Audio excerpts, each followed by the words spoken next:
हमारी रिशेल वो अपनी दोस्त का लेटर पढ़ती है जिसमें लिखा था, मेरी प्यारी दोस्त रिशेल जो कि अपनी लाइफ का सबसे बेस्ट टाइम गुजार रही है। तो उसने लेटर में लिखा था, रिशेल हावर्ड, क्या तुमने सच में लिखा था कि तुम्हें कोई ऐसा लड़का दिखा है जो बिल्कुल आइस कैसल के ओनर की तरह है? अगर तुम्हारा कहने का मतलब है तो क्या वो हैंडसम लड़का ओटिस में रहता है? लेकिन वो ओटिस हुआ तो उसकी एज क्या होगी, 17 या 18? तो मेरे हस्बैंड ने मुझे बताया कि उसकी एज तो 18 होने ही वाली है। लेकिन जब उसके दोस्त को पता चला था ना तो वो अपने हस्बैंड के साथ मिलकर स्माइल कर रही थी। वो कहती है, कितना इंटरेस्टिंग है ना, क्या ये वही एज नहीं है जब कमिंग ऑफ एज सेरेमनी रखी जाती है? और मैं कुछ एक्सपेक्ट नहीं कर रही, लेकिन इसके अलावा तुमने अपने लेटर में लिखा कि हैंडसम ट्यूटर भी है, और अगर वो ओटिस फैमिली का ट्यूटर है ना तो उसकी फैमिली इतना भी बुरा नहीं कर रही होगी।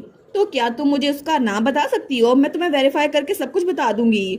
तो रिशेल सोचती है, ये मेरी दोस्त क्या सोची जा रही है। और आगे उसकी दोस्त ने लिखा हुआ था, लेकिन रिशेल कोई इतना अट्रैक्टिव तुम्हें लग रहा है कि तुम्हारा उसमें इंटरेस्ट आ गया है। सच में मेरे लिए तो ये बात बहुत ज़्यादा मुश्किल है माननी। बाय द वे मैं तुम्हें एक और चीज़ बता दूं, अभी रिसेंटली मैं हमारी एकेडमी में गई थी ताकि मैडम कर्टिस से मिल सकूं, लेकिन गैस करो वहाँ पे मुझे कौन मिला? वहाँ पर तुम्हारी मॉम थी जो कि अचानक से मेरे सामने आ गई, और जैसे उन्होंने मुझे देखा ना तो वो तो बहुत ज़्यादा नॉक्शियस थी। वो जल्दी से मेरे पास आई और मुझे पकड़ के बार बार पूछने लग गई कि तुम हो कहाँ पर। ऑफ कोर्स मैंने उनको बताया नहीं, मैंने उनको कहा मुझे नहीं पता, लेकिन ऐसा लगता है कि तुम्हारी मॉम तुम्हें ढूंढ रही है। लेकिन तुम बताओ और किस किस को पता है तुम्हारे यहाँ पर होने के बारे में? क्या नैनी और मेड को पता है? मैं सच में उम्मीद करती हूँ सब कुछ ठीक रहेगा और मैं हमेशा तुम्हारी साइड पे रहूंगी, बस तुम एक लफ्ज कहना। और मैं हमेशा अपनी दोस्त की परफेक्ट हैप्पीनेस के लिए विश करती रहूंगी, मार्गरेट चेस्टर। तो तब हमारी हीरोइन ने वो लेटर पढ़ लिया था, तो वहाँ पे ट्विंस खिड़की से बाहर देख रहे थे। तो नीरू कहता है, बाहर देखो ना, वहाँ देखो। तो पैनी कहती है, मुझे कुछ भी नजर नहीं आ रहा। लेकिन तब हमारी हीरोइन वो लेटर पढ़ते पढ़ते उन ट्विंस को देखती है। वो सोचती है, सच में ये दोनों बीमार नहीं पड़े। और बटलर ने जो कहा था ना कि बार्टन में कोई पेशेंट नहीं है, क्या इसका मतलब है कि बार्टन में कोई बीमार नहीं पड़ता, या फिर ऐसा प्रिटेंड करते हैं जैसे कोई बीमार होता ही नहीं है? लेकिन तभी जब वो उस लेटर को देखती है ना तो उसने उसको तोड़ मरोड़ दिया था। वो सोचती है, मुझे इस मैच के बारे में बाद में सोचना पड़ेगा, पहले यहाँ पर बहुत ज्यादा अजीब चीजें हो रही हैं। लेकिन अब मैं क्या करूँ? तो पीछे से बच्चे आते हैं उसकी चेयर के पास, वो कहते हैं टीचर, और दोनों को नींद आ रही थी। तो तब वो लोग कहते हैं, हमें नींद आ रही है, हमें सोना है। तो हमारी हीरोइन वो सोचती है, अभी के लिए मुझे बस रूल्स को फॉलो करना होगा और हर एक तरफ ब्लाइंड आई करनी होगी ताकि इन रूल्स का मुझ पे कोई फर्क ना पड़े, और इस सिचुएशन में काम रहना होगा, क्योंकि अगर मैं क्यूरियस रही ना तो इसकी वजह से बहुत बड़े मसले हो जाएंगे। तो वो बच्चों से कहती है, तुम लोग जाके अपना मुंह धो लो और टीथ ब्रश कर लो। वो कहते हैं ठीक है। तो हमारी हीरोइन सोचती है, जैसे कि एलन ओटिस ने कहा था ना, मुझे दूसरों के मामले से दूर रहना चाहिए, अभी के लिए मुझे बस रिस्पॉन्स लिखना चाहिए। अभी मैं अपनी दोस्त को रिप्लाई लिख देती हूँ। और थोड़ी देर बाद उसने रिप्लाई लिख दिया था, और तब वो उस लेटर को सील करने के लिए कुछ ढूंढ रही थी। लेकिन जैसे वो अपने ड्रॉर के पास आती है ना तो वहां पे वो मेडिसिन भी पड़ी हुई थी जो उसको एलन ने दी थी। तो तब उसे याद आता है, जब एलन ने कहा था मैं कोई डॉक्टर नहीं हूँ, इसी वजह से मैं श्योर नहीं हूँ, लेकिन ये फीवर और कफ की मेडिसिन है, तुम्हें ये दोनों लेनी पड़ेगी। तो वो उस मेडिसिन को देखती है। वो सोचती है, पहले तो मुझे वो थोड़ा अजीब सा लग रहा था, लेकिन फिर भी उसने मुझे ये मेडिसिन दी। मैं ओटिस फैमिली के बारे में डिटेल से तो नहीं जानती, लेकिन मुझे ये बात बहुत ज्यादा तंग कर रही है कि आखिर मिस्टर ओटिस वो मैंशन में लौटते क्यों नहीं है, और आखिर मिसिस ओटिस वो अपने बच्चों को निगलेक्ट क्यों करती हैं? बल्कि मुझे तो लगता है वो सारे बच्चों का अब्यूज भी करती हैं। और एलन ओटिस वो अपने छोटे बहन भाइयों को रिजेक्ट करता है। लेकिन मुझे सच में हकीकत का कुछ भी नहीं पता, और मैं तो उस पर चिल्ला उठी थी कि वो अपने बहन भाइयों को ऐसे ट्रीट कैसे कर सकता है, हालांकि मुझे ऐसे करना नहीं चाहिए था। वो सोचती है, सच में उसके साथ भी तो ये सब कुछ हुआ है, उसको भी अब्यूज किया जा रहा था, तो मुझे उस पर ब्लेम नहीं डालना चाहिए। वो तो अभी खुद भी एक अडल्ट नहीं बना, अभी तक वो 18 साल का नहीं हुआ, इसी वजह से मैं उससे कुछ नहीं कह सकती। अगर मैं खुद से ऑनेस्ट रहूं ना तो मुझे लगता है जब मैंने ट्विंस को ऐसे देखा ना तो मुझे अपनी याद आ गई थी, इसी वजह से मुझे ये सब कुछ फील हो रहा है। लेकिन फिर भी मेरी अपनी मदर से भी मैं सही से बात नहीं कर पाई, और तब उस मेडिसिन को देखी जा रही थी। लेकिन तभी उसे एलन की वो नजरें याद आती है, तो तब वो थोड़ा सा फ्लिंच होती है। वो सोचती है, ठीक है मुझे एलन ओटिस को अप्रोच नहीं करना चाहिए क्योंकि इससे मुझे स्ट्रेस ही होगा और कुछ नहीं, शायद यही बेहतर है कि मैं उससे अपनी डिस्टेंस रखूं। लेकिन तभी उसकी यंगर सेल्फ उससे कहती है, आखिर ये किस तरह का एक्सक्यूज हुआ? तुम बस इस बात से डरी हो कि एलन ओटिस तुमसे नफरत ना करे, तुम तो बस हर एक चीज से डरती रहती हो, तुम हमेशा भागती रहती हो। और तुम्हें पता है उसने तुम्हें मेडिसिन दी थी, फिर भी तुमने उसको थैंक यू तक नहीं बोला। और तब उसकी पास सेल्फ उसको बार बार कुछ ना कुछ कही जा रही थी। तो तभी हमारी रिशेल वो तो गुस्से से वो मेडिसिन वहां पर रखती है। तो तब वो मेडिसिन रखते हुए कहती है, मैं जानती हूँ, मैं तब से जानती हूँ कि मैं एक बुज़दिल हूँ जो अपने घर तक से भाग गई है। इसी वजह से मैं अपनी हेल्प नहीं कर सकती, तो मैं एलन ओटिस और ट्विंस की भी हेल्प नहीं कर सकती। लेकिन तब उसने वो मेडिसिन वहां पर रख दी थी और वहां से मुड़ने लगती है। वो सोचती है एक बार फिर से मैं खुद किसी की हेल्प नहीं कर पाऊंगी, लेकिन फिर भी मैं हमेशा इस जगह पे नहीं रहूंगी, मुझे जल्दी यहाँ से निकलना होगा। 1 साल पूरा होते मैं यहाँ से निकल जाऊंगी। और तब वो बच्चों के कमरे में उनको सुला आई थी, तो बच्चे आराम से सोए हुए थे, तो वो बाहर निकली थी और उन लेटर्स को देख रही थी जो उसने भेजने थे। तो तब वो सेकंड फ्लोर पर आई थी, सीढ़ियां उतर रही थी। तो वो सोचती है मैंने आना अपनी मेड को लिविंग एक्सपेंसेस और सैलरी पिछले हफ्ते ही भेज दी थी, तो इस बार बस यही लेटर रह गए हैं। पता नहीं मदर अभी तक काम डाउन हुई होंगी या फिर नहीं। लेकिन तभी जब वो नीचे देखती है, कोई कहता है मिस हावर्ड, तो वहां पे रोजर आया था। वो कहती है हेलो मिस्टर रोजर। वो कहता है हेलो गुड आफ्टरनून। तो तभी वो उसके पास आता है। वो कहता है आप तो पहले से बेहतर लग रही हैं, आपकी सर्दी कैसी है, कि आपका बुखार ठीक हुआ? तो रिशेल कहती है मैं बिल्कुल ठीक हूँ, थैंक यू आपकी फिक्र के लिए। वो कहता है नहीं नहीं कोई बात नहीं, मैं तो सच में बहुत ज्यादा परेशान हो गया था जब मुझे पता चला कि आप बीमार है, लेकिन थैंकफुली यंग मास्टर ने आपको मेडिसिन दे दी थी। तो रिशेल कुछ नहीं बोलती। वो कहता है कि आप लेटर भेजने के लिए आई हैं? वो कहती है जी बिल्कुल, मुझे अपने दोस्त को लेटर भेजना है। तो तब रोजर कहता है मैं आपसे जरूर कहता कि आप जल्दी जाकर भेजें, लेकिन पहले आपको ड्राइंग रूम में जाना होगा। तो रिशेल कहती है ड्राइंग रूम में? क्या मिसेस ओटिस ने मुझे बुलाया है? वो कहता है नहीं, मुझे लगता है कि आपका कोई गेस्ट आया है मिस हावर्ड। वो कहती है गेस्ट? वो सोचती है कहीं मेरी दोस्त तो नहीं आई, या फिर मिसेस मैग या फिर मैडम कर्टिस, उन दोनों में से कोई आया होगा।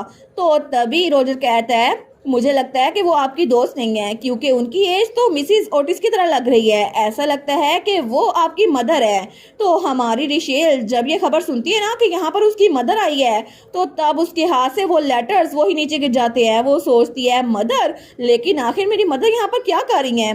तो तभी वो भागते हुए सेकंड फ्लोर से फर्स्ट फ्लोर पर जा रही थी। वो सोचती है सच में मुझे पता नहीं है मैंने रोजर के सामने कैसे एक्सप्रेशन बनाए, लेकिन मैंने जो भी कहा, जो जवाब दिया, मुझे कुछ भी याद नहीं है। और अभी के लिए मुझे तो ये भी नहीं याद कि उसने रिएक्ट कैसे किया था। वो भागते हुए ड्राइंग रूम की तरफ जा रही थी। वो सोचती है मेरी मदर वो यहाँ पर है, लेकिन क्यों, कैसे, वो यहाँ पर कैसे आ गई? तो तभी वो दरवाजा खोलने लगती है, लेकिन तभी वो रुक जाती है। वो सोचती है मोम यहाँ पर क्या कर रही हैं, वो तो थोड़ी सी भी इनकन्वीनियंस टॉलरेट करती नहीं है, तो आखिर वो यहाँ पर कैसे आ गई? वो सोचती है क्या मेरी मोम को मेरी फिक्र हो रही है, क्या वो मुझसे मिलने के लिए आई हैं? श्योरली ऐसा वक्त था तो सही कि जब भी मैं घर आती थी मेरी मोम मुझे गले लगाती थी, लेकिन क्या इसका मतलब है कि मेरी मोम यहाँ पे इतनी दूर मेरी टेंशन में यहाँ पर आई हैं मुझसे मिलने के लिए? तो रिशेल अपने कपड़े ठीक करती है। वो सोचती है हालांकि वो गुस्से में भी होंगी, लेकिन फिर भी वो मेरी मोम है। तो तभी वो दरवाजा खोलती है और जब वो अंदर देखती है ना, तो तब सामने उसकी मोम खड़ी थी जो पेंटिंग को देख रही थी। वो सोचती है मेरी मोम मेरी इकलौती फैमिली है, तो मुझे गुस्सा नहीं होना चाहिए। तो उसकी मॉम कहती है रिशेल, और तब वो स्माइल कर रही थी। तो रिशेल भी खुश हो गई थी कि मेरी मॉम वो मुझसे मिलने आई हैं, लेकिन तभी उसकी मॉम वो तो कुछ ज्यादा स्माइल करते हुए उसकी तरफ बढ़ती है। वो कहती है मेरी बेटी।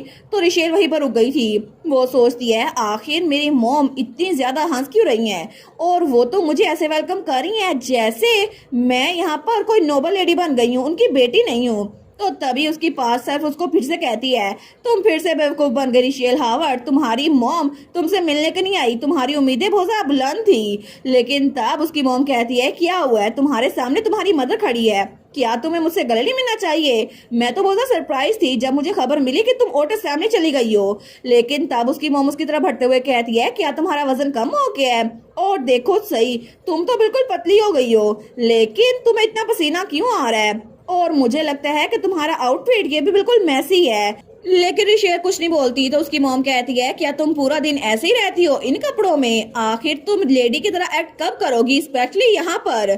हमारी हीरोइन सोचती है मैं क्या ही एक्सपेक्ट कर रही थी। तो तब अपनी मॉम का हाथ झटती है और पीछे और आती है। तब वो उस कमरे से निकलते हुए दरवाजे के पास आती है। वो कहती है मदर आखिर आप यहाँ पर कर क्या रही हैं? तो उसकी माँ हंसते हुए कहती है रिशेल सच में तुम इतने लंबे अरसे बाद अपनी माँ से मिल रही हो और इतनी कोल्ड हो रही हो? चलो यहाँ आके बैठ जाओ, वैसे भी मैं यहाँ तुमसे मिलने के लिए आई हूँ। तो रिशेल सोचती है आखिर ये अभी भी इतनी चेयरफुल क्यों है, मुझे तो बहुत ज्यादा अनसेटलिंग लग रहा है। तो उसकी मॉम वहाँ बैठते हुए कहती है तुम तो सच में घर से भाग गई थी और 1 महीना हो गया है। तो रिशेल कहती है मैंने आपसे पूछा मॉम आप यहाँ पर क्या कर रही हैं, आप यहाँ पर कैसे आ गई। तो उसकी माँ कहती है बाय द वे क्या यहाँ पर गेस्ट को टी सर्व नहीं करते। तो हमारी हीरोइन सोचती है अभी तो ना ही मील टाइम हुआ है ना ही स्नैक टाइम, तो इसी वजह से मैं मेरी मॉम को कुछ भी खाने पीने के लिए नहीं दे सकती, लेकिन क्या बाहर के लोगों का मेंशन में आना अलाउ भी है या फिर नहीं। तो रिशेल कहती है ये फैक्ट कि ओटिस फैमिली ने आपको यहाँ पे ड्राइंग रूम यूज करने दिया है ना, यही काफी है, और आप तो एक अनइनवाइटेड गेस्ट है। तो उसकी माँ कहती है एक अनइनवाइटेड गेस्ट रिशेल, सच में मैं तो ओटिस फैमिली की होने वाली मदर इन लॉ हूँ, क्या तुम्हें ये पता नहीं है। हमारी हीरोइन कहती है क्या। तो उसकी मॉम कहती है मैं तुमसे बहुत ज्यादा डिसअपॉइंटेड हूँ, सच में तुम्हारी उम्र में लड़कियां अक्सर ऐसा करती है जो टेंट्रम दिखाती हैं और अपने घर से भाग जाती हैं। तो हमारी हीरोइन को तो बहुत ज्यादा अजीब लग रहा था, वो सोचती है मॉम मैं किस बात पे गुस्सा करूँ, ये मुझे कह रही है मैं टेंट्रम दिखा रही हूँ या फिर मैं घर से भाग गई थी, लेकिन फिर भी आखिर इनका मतलब क्या हुआ कि ये ओटिस फैमिली की मदर इन लॉ बनने वाली हैं। तो तब उसकी मॉम कहती है और देखो तुम यहाँ पर अपनी मदर को ब्लैकमेल करने की कोशिश कर रही हो, वो पैसों के साथ। तुमने तो हर बुटीक और ज्वेलर जहाँ पे मैं जाती थी ना सबको कह दिया है कि मुझे वहां पर आना मना कर दें, और सब लोग मुझे ठुकरा देते हैं। आखिर तुम अपनी मॉम को ऐसे ट्रीट कैसे कर सकती हो, अपनी खुद की माँ को। तो वो सोचती है मैं चाहती हूँ यहाँ से निकल जाएं, लेकिन अगर यहाँ से इनको किसी ने भेज दिया है तो वो मैं ही हूँ। वो कहती है मैंने आपका क्रेडिट ब्लॉक कर दिया है, अगर आपको कुछ पैसे यूज करने हैं तो ट्रस्ट फंड को यूज कर ले, क्योंकि वो सारे पैसे आपके पास ही हैं। तो उसकी माँ चिल्ला कहती है वो डैम ट्रस्ट फंड, सच में तुम्हारी पैसे के साथ ऑब्सेशन सच में बहुत जरा बुरी है। आखिर मेरी बेटी ऐसे कैसे बदल सकती है, मुझे तो सच में लगता है कि वो लड़की आना हमारी मेड वो भी तुमसे ये सब कुछ सीख रही थी, वो तो पैसों को इम्बेजल करने की कोशिश कर रही थी मेरे जाने बगैर। हमारी हीरोइन कहती है क्या आना ने क्या किया, लेकिन तभी उसके दिमाग में कुछ क्लिक होता है। वो सोचती है कहीं वही पैसे तो नहीं जो मैं उसकी सैलरी के तौर पर भेजा करती थी। वो कहती है मॉम वो मैंने पैसे उसको भेजे थे ताकि लिविंग एक्सपेंसेस का खर्चा चला सके, लेकिन क्या आपने आना से वो सारे पैसे ले लिए। तो उसकी माँ कहती है तो और क्या, मैं उससे ना लेती, वो पैसे मेरी बेटी ने भेजे थे। तो हमारी हीरोइन कहती है क्या मतलब। तो उसकी माँ उसने एक नया ड्रेस पहना हुआ था जो कि पर्पल कलर का था, और तभी उसके दिमाग में ये बात आती है जब वो यहाँ पर आ रही थी ना, तो उसकी माँ अपनी पुरानी मेड से कह रही थी कि मुझे एक पर्पल कलर का ड्रेस लेना है, लेकिन मेरे पास अब पैसे खत्म हो गए हैं। तो हमारी हीरोइन चिल्ला कहती है मदर क्या आपने उन सारे पैसों से अपना ड्रेस खरीद लिया। तो उसकी माँ कहती है अच्छा ये बिल्कुल, लेकिन क्या ये मुझ पे अच्छा नहीं लग रहा, देखो सही है पर्पल फैब्रिक कितना जरा औसम लग रहा है ना, और पहले मेरे पास पैसे नहीं थे तो मैं नर्वस हो रही थी कि कोई और इसको ना खरीद ले, लेकिन अच्छा हुआ ना कि तुमने पैसे भेज दिए। तो हमारी हीरोइन तो बहुत ही ज्यादा शौक थी, वो कहती है नो वे। वो सोचती है मैंने आना से खुद कहा था कि मैं मंथली लिविंग एक्सपेंसेस भेजा करूंगी और उसकी सैलरी भी, और इसके अलावा मैंने आना को तसल्ली दी थी, वो तो खुद अपनी ग्रैंड माँ के साथ हमारे घर में रहती है, लेकिन वो कहती है प्लीज आप ये मत कहे कि आपने एना की सैलरी भी खा ली है। तो उसकी मॉम कहती है खा ली है, ये लव थोड़ा अनप्लेजेंट है, मैंने तो उससे वो पैसे लिए जो कि ओटिस फैमिली से मेरी बेटी भेज रही थी। तो हमारी हीरोइन कहती है मैंने वो सैलरी उसको भेजी थी, आखिर आप ऐसा कैसे कर सकती हैं, और आपने आना के साथ क्या किया, क्या आपको उसके जरिए पता चला था कि मैं ओटिस फैमिली में हूँ। तो उसकी माँ कहती है उनको तो ग्रेटफुल होना चाहिए कि जब वो और उसकी ग्रैंड मदर के पास जाने के लिए कोई ठिकाना नहीं था तो मैंने उनको अपने घर में जगह दी, अब उनको सैलरी किस बात की चाहिए। तो हमारी हीरोइन कहती है मदर। तो उसकी माँ भी चिल्ला कहती है तुम चिल्ला क्यों रही हो, और मोर इम्पोर्टेंटली आखिर तुम मुझसे ऐसे बात क्यों कर रही हो जैसे मैंने कुछ लूटा है, वैसे भी वो हमारी नौकरानी है और उसके साथ मैं जो कुछ मर्जी करूं, तू मुझे होती कौन है सिखाने वाली। तो हमारी हीरोइन कहती है आना सिर्फ आपकी एक नौकरानी है, वो कोई ऐसी है जो खुले दिल के साथ आपको वेलकम करती है, आपको सर्व करती है, आखिर आप मेरी बात क्यों नहीं मानती। तो उसकी माँ कहती है बस बहुत हो गया, मैं यहाँ पर लड़ने के लिए बिल्कुल नहीं आई। तो तब हमारी हीरोइन वो भी खामोश हो गई थी, वो सोचती है मदर के साथ बात करना तो बिल्कुल ऐसा है जैसे मैं दीवार के साथ बात कर रही हूँ, मोम तो बिल्कुल भी नहीं बदली। लेकिन तब उसकी माँ कहती है रिशेल मैं तो अब सच में अच्छे मूड में हूँ, इसी वजह से मैं तुम्हें बाद में डांटूंगी, लेकिन अभी के लिए तुम अपनी सेंसेस में वापस आ गई हो तो मैं तुम्हें खुशी से माफ कर दूंगी।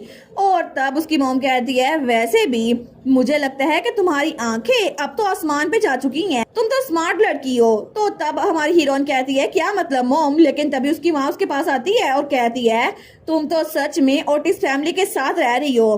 तुम तो उनके बेटे को फंसाने की कोशिश कर रही हो, मेरी प्यारी ओटिस की लिटिल लेडी। तो हमारी रिशेल सोचती है ओटिस की लिटिल लेडी, इसका क्या मतलब हुआ? तो उसकी मॉम वो कहती है ओटिस फैमिली के सामने चेस्टर फैमिली भी कुछ नहीं है। तुम्हारी दोस्त भी चाहे उसकी शादी हो चुकी है ना, फिर भी वो तुमसे कम ही रहेगी। और तब उसकी मॉम तो बहुत ज्यादा हंसने लग जाती है। तो हमारी हीरोइन सोचती है क्या क्या मेरी मॉम को ये लगता है कि मैं यहाँ पर अपने मैरिज के लिए हस्बैंड ढूंढने आई थी? शायद इसी वजह से ही यहाँ पर आई हैं, क्योंकि इनको मेरे बारे में फिक्र नहीं हो रही थी, बल्कि ये बात कंफर्म करने आई थी कि मैं ओटिस फैमिली के बेटे यानी कि एलन ओटिस के करीब हो जाऊं। तो हमारी हीरोइन को तो बड़ा डिस्गस्टिंग फील हो रहा था। वो अपनी मॉम के हाथ हटाते हुए कहती है मैं ओटिस फैमिली में ट्यूटर बनकर आई थी क्योंकि मुझे यहाँ पर पे मिलनी थी। और आखिर आप ऐसा क्यों कह रही हैं? तो उसकी माँ कहती है हाँ मैंने सुना था, लेकिन फिर भी मैंने ये भी सुना है कि ओटिस फैमिली का सबसे बड़ा बेटा वो तुम्हारी उम्र का है, और वैसे भी वो कोई सोशल इवेंट अटेंड नहीं करता, तो वो किसी और लड़की के करीब होगा ही नहीं। इसी वजह से मुझे लगा ही था कि जब उसने तुम्हें पहली बार देखा ना, तो वो मेरी बेटी के प्यार में पड़ गया। तुम्हें नहीं लगता? तो हमारी हीरोइन कहती है आखिर आप क्या बकवास किए जा रही है मॉम, ऐसा कुछ भी नहीं है। उसकी माँ कहती है बकवास? तुम तो बड़ी स्वीट एक्ट करती हो, लेकिन यहाँ पर एक स्वीट सा इनोसेंट सा लड़का है जो कि अभी तक अडल्ट भी नहीं बना। तुम्हारे लिए उसको काबू करना बिल्कुल भी मुश्किल नहीं होगा। वेल तुम्हारे दिल में किसी और लड़के के लिए जगह तो नहीं है। और जो लड़का मुझे यहाँ पर छोड़ने आया था उसके काले बाल और रेड आईज थी, क्या तुम उसके पीछे तो नहीं पड़ी हुई? आखिर वो है कौन? तो तब उसकी मॉम उसको पीछे से खेलते हुए कहती है वैसे भी अगर तुमने उस नौकर को अपना दिल दे दिया ना, तो फिर तुम्हारी वैल्यू बहुत ज्यादा गिर जाएगी। एटलीस्ट यहाँ पर तो अपनी डिग्निटी मत खो रिशेल हावर्ड। तो हमारी सोचती है मेरी मॉम सच में मुझे बेचने के चक्कर में ही है। उनको लगता है कि मैं यहाँ पर सिर्फ इसलिए आई हूँ ताकि मैं लड़कों को फंसा सकूं, लेकिन इनको लगता है कि मेरी अपनी सोच, मेरी अपनी कोई वैल्यू नहीं है। तो तब रिशेल को फिर से एक बार ऐसा ही लग रहा था जैसे वो पानी में डूब रही है। वो सोचती है मदर के सामने जब भी मैं बात करती हूँ मुझे लगता है मैं सांस नहीं ले पा रही। आखिर ये सब कुछ कैसे हो गया? वो टाइम जब मेरी मॉम मुझे चेरिश किया करती थी, डेफिनेटली ऐसा एक वक्त था, लेकिन ये सब कुछ कैसे बदला? क्या ये मेरी गलती है? लेकिन ये सब कुछ आखिर बदला क्यों? मैं तो जब छोटी थी तब तो बहुत सब कुछ अच्छा था। अगर फादर हमारे साथ होते तो क्या ये सब कुछ ना होता? तो उसकी मॉम तो अभी तक स्माइल किए जा रही थी, लेकिन रिशेल सोचती है मैं तो बस कहीं जाके डूबना चाहती हूँ जहाँ पर किसी को मेरे बारे में पता ना चले। लेकिन तभी वहाँ उसी वक्त दरवाजे पे दस्तक होती है, तो दोनों वहाँ पर देखती हैं। तो वहाँ पर कोई कहता है एक्सक्यूज मी, और तब दरवाजा खोलते हुए कहता है मुझे माफ कीजिएगा लेकिन मैडम हावर्ड आपको लेडी ओटिस बुला रही हैं टी पार्टी के लिए। और वो था रोजर जो कि बर्नर के साथ आया था। तो तब हमारी हीरोइन की मॉम कहती है लेडी ओटिस, अच्छा वैसे भी अच्छा होगा कि मैं होस्टेस के इनविटेशन को रिफ्यूज ना करूं, ये पोलाइट नहीं होगा। तो मैं तुमसे बाद में बात करूंगी रिशेल। और उसके बाद वो बर्नर के साथ वहां चली गई थी, लेकिन रिशेल पीछे रोजर के साथ अकेली रह गई थी। वो कहती है अभी मैं बहुत ज्यादा अजीब एक्ट कर रही थी ना, है ना? आई एम सॉरी अगर मैंने आपको डरा दिया हो। तो तब रोजर आगे होता है और उसके बाल पीछे करते हुए कहता है मिस हावर्ड।